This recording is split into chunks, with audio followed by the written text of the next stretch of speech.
Dans un petit village, une femme douce et belle croyait avoir enfin trouvé l'amour et le bonheur. Mais elle ignorait que sa belle-mère, cruelle et jalouse, préparait contre elle les pires sortilèges. Voici l'histoire de Salima, une femme dont la force et la bonté ont défié la magie noire. Cette même nuit, Fatima jeta un sort à son fils Moussa pendant qu'il dormait. Il était une fois, dans un petit village appelé Afia, une jeune femme douce et belle nommée Salima. Sa beauté était telle qu'elle attirait le regard de nombreux hommes. Beaucoup vinrent lui demander sa main, mais elle refusa catégoriquement toutes leurs avances. Pourquoi ? Parce que Salima avait une peur profonde, celle de faire le mauvais choix, d'épouser un homme violent ou injuste, et de regretter toute sa vie. Elle préférait rester seule plutôt que de souffrir dans un mariage malheureux. Les années passaient. Salima approchait de ses 31 ans sans mari ni enfant. Sa mère, inquiète et impatiente, la pressait d'accepter l'un de ses prétendants. Mais Salima restait ferme. Elle n'avait pas encore trouvé l'homme avec qui partager son existence. Autour d'elle, toutes ses amies et voisines étaient déjà mariées, mères de famille. Et dans le village, on commençait à se moquer d'elle. Chaque fois qu'elle traversait la place du marché, certains la traitaient de sorcière, d'autres disaient qu'un mauvais esprit l'habitait. Mais malgré les rumeurs et les humiliations, Salima gardait toujours la tête haute et marchait avec grâce. Un jour, alors qu'elle se rendait au marché en passant par un sentier broussailleux, un serpent surgit et la mordit au pied gauche. Elle s'écroula, hurlant de douleur, appelant à l'aide. Mais personne ne l'entendait. Par chance, un jeune homme du village, nommé Moussa, passa par là. Grand, beau et courageux, il accourut aussitôt à son secours. En apprenant que c'était une morsure de serpent, il la prit dans ses bras et l'emmena chez le guérisseur du village. Le tradipraticien soigna Salima, et épuisée, elle s'endormit pendant le traitement. Lorsqu'elle se réveilla, elle aperçut Moussa, resté à ses côtés, veillant sur elle.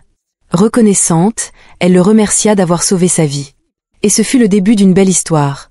Leurs regards se croisèrent, et tous deux tombèrent amoureux, comme frappés par la foudre. Rapidement, Moussa demanda Salima en mariage. Elle accepta sans hésiter.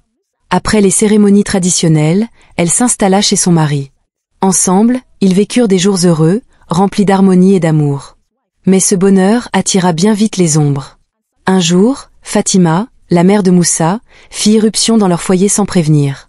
Toute la région la connaissait, une femme arrogante, querelleuse, mais surtout redoutée pour ses pratiques occultes. On disait qu'elle possédait des pouvoirs sombres, hérités directement de la déesse du fleuve d'Afia. Personne n'osait la contrarier. Salima, malgré tout, l'accueillit chaleureusement et lui servit un repas.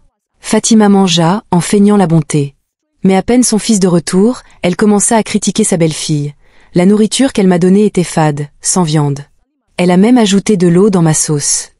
Moussa, qui connaissait trop bien le tempérament de sa mère, n'accorda pas d'importance à ses reproches. Mais Fatima ne s'arrêta pas là. Peu à peu, elle transforma la vie de Salima en enfer, des critiques incessantes, des reproches pour la moindre erreur, des querelles quotidiennes. Pourtant, Salima resta patiente et bonne. Elle redoubla d'efforts pour plaire à sa belle-mère. Elle lavait ses vêtements, préparait chaque jour 6 plats différents pour satisfaire ses goûts, nettoyait la maison de fond en comble, s'occupait de tous ses besoins. Mais rien ne suffisait. Fatima n'était jamais satisfaite. Elle trouvait toujours quelque chose à reprocher. Peu à peu, Salima devint une véritable servante dans sa propre maison. Plus de repos, plus de paix. Chaque matin, dès que Moussa partait au travail, sa mère la chargeait de corvées interminables, la harcelant sans relâche. Salima endurait tout en silence, pensant qu'il valait mieux souffrir que de semer le désordre dans son foyer. Mais un jour, elle finit par ouvrir son cœur à son mari. Elle lui raconta toutes les humiliations, toutes les souffrances que sa belle-mère lui faisait subir. Moussa, choqué et en colère, décida d'intervenir. Il parla à sa mère, lui demanda d'arrêter de maltraiter Salima, de la laisser tranquille. Mais cette confrontation eut l'effet inverse. Fatima entra dans une rage noire. Pour elle, Salima avait osé se dresser contre elle en montant son fils contre sa propre mère. Cette nuit-là, consumée par la haine, Fatima utilisa ses pouvoirs obscurs. Alors que Moussa dormait, elle lui jeta un sort. Désormais, il resterait indifférent à toutes ses cruautés. Quoi qu'elle fasse à Salima, jamais il ne réagirait, jamais il ne prendrait sa défense. Dès lors, Fatima transforma Salima en esclave à plein temps. Et tandis que la belle-fille s'épuisait sous les brimades, le mari restait silencieux, sans que Salima ne sache qu'il était prisonnier d'un sortilège. Les mois passèrent dans la douleur. Mais un jour, une nouvelle vint illuminer la vie de Salima. Elle découvrit qu'elle était enceinte de son premier enfant. Heureuse et pleine d'espoir, elle annonça la nouvelle à son mari. Mais, par crainte de sa belle-mère, elle le supplia de ne jamais rien dire à Fatima. Les mauvais traitements continuèrent. Pire encore, Salima s'affaiblissait de jour en jour. Craignant pour sa vie et celle de son bébé, elle prit une décision, quitter la maison et retourner dans sa famille jusqu'à l'accouchement. Elle en parla à son mari, ignorant qu'au même moment, Fatima écoutait en cachette derrière la porte. En découvrant la grossesse de sa belle-fille, la sorcière décida de l'empêcher de partir. Un soir, elle s'introduisit dans la chambre de Salima et empoisonna sa nourriture. Après avoir mangé, Salima sentit un étourdissement la gagner, avant de sombrer dans un profond sommeil. Lorsqu'elle se réveilla, il était déjà tard dans la nuit. Soupçonnant sa belle-mère, elle alla la confronter. Fatima n'en revenait pas, comment Salima osait-elle lui tenir tête? Furieuse, elle jura qu'elle allait briser sa vie. Elle invoqua à nouveau ses pouvoirs maléfiques et lança un second sort sur Moussa. Cette fois, il obéirait aveuglément à tout ce qu'elle lui ordonnerait. Son premier commandement fut cruel, ne t'occupe plus de ta femme. Ne lui donne plus un seul morceau de nourriture. Plus un seul sou. Qu'elle meure de faim. Dès lors, Salima dut se débrouiller seule pour survivre et protéger l'enfant qu'elle portait. Elle fit des travaux pénibles pour les villageois, gagnant à peine quelques pièces. Avec ce peu, elle s'achetait un peu de nourriture et préparait, tant bien que mal, les affaires de son futur bébé. À la grande surprise de Fatima, malgré toutes ses cruautés, Salima ne succomba pas. Elle tenait bon, refusant de se laisser briser. Fatima se mit à réfléchir. Peut-être que le sort jeté sur son fils n'était pas suffisant pour faire souffrir Salima. Alors, dans sa cruauté, elle décida de s'en prendre directement à sa grossesse. Son nouveau sort visait à empêcher l'enfant de naître. Les mois passèrent. Quand Salima approcha du terme, elle se réjouissait déjà à l'idée de serrer son bébé dans ses bras. Tout était prêt pour accueillir l'enfant. Mais 10 mois s'écoulèrent. Puis 11. Et toujours aucun signe d'accouchement. Peu à peu, l'espoir fit place aux larmes. Salima pleurait jour et nuit, priant Dieu de la délivrer. Mais plus elle priait, plus sa situation semblait s'enliser. Sa belle-mère, au lieu de la soutenir, se moquait d'elle sans pitié, voilà ce qui arrive quand on ose me défier. Moussa, toujours prisonnier du charme maléfique, ne se souciait même plus de sa femme. Abandonnée de tous, Salima portait seule ce lourd fardeau. Fatima, déterminée à briser totalement sa belle-fille, franchit une nouvelle étape. Elle introduisit une autre femme dans la maison pour la donner en mariage à son fils. Pire encore, elle chassa Salima de son foyer, alors même qu'elle était enceinte. Salima retourna chez sa mère, brisée et humiliée. En apprenant tout ce que sa fille avait enduré, la vieille femme fondit en larmes, mais remercia le ciel que sa fille soit encore en vie. Elle la recueillit et prit soin d'elle. Les mois s'étirèrent encore. À son 18e mois de grossesse, Salima tomba gravement malade. Sa mère, terrifiée, l'amena en urgence chez un guérisseur. Après l'avoir examinée, celui-ci secoua la tête avec gravité, cette grossesse est sous l'emprise d'un sort puissant. Si rien n'est fait, ta fille risque de mourir avec son enfant. Affolée, la mère de Salima supplia, que puis-je faire pour la sauver?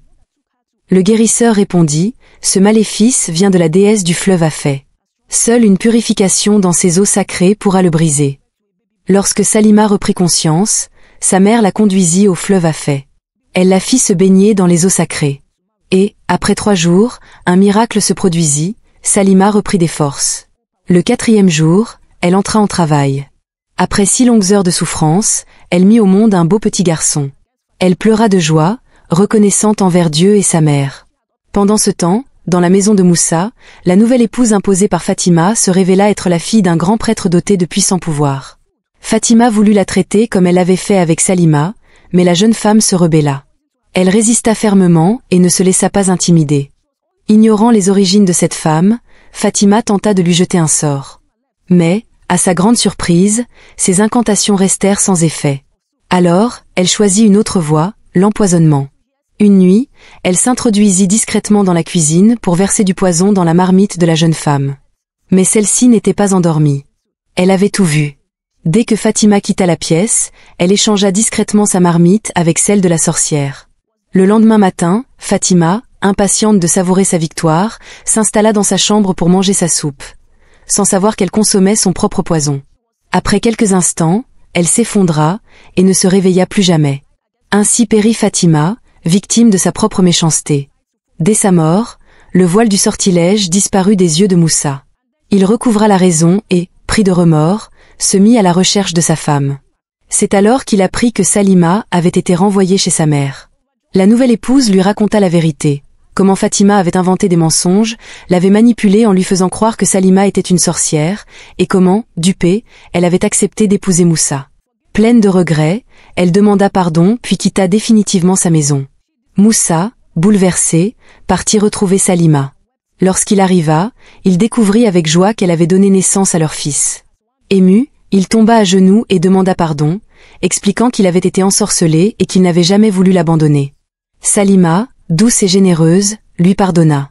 Elle accepta de retourner avec lui dans leur foyer, accompagnée de leur enfant. Mais lorsqu'elle franchit le seuil de sa maison, elle apprit la mort de sa belle-mère. Son cœur se serra. Elle pleura amèrement, car malgré toute la douleur infligée, elle n'aurait jamais souhaité la mort.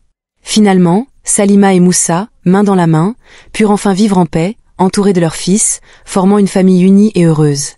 La morale de cette histoire, ne fait jamais de mal aux autres. Car le mal que nous semons finit toujours par revenir vers nous. Choisis la bonté et la bienveillance, car ce sont elles qui triomphent à la fin.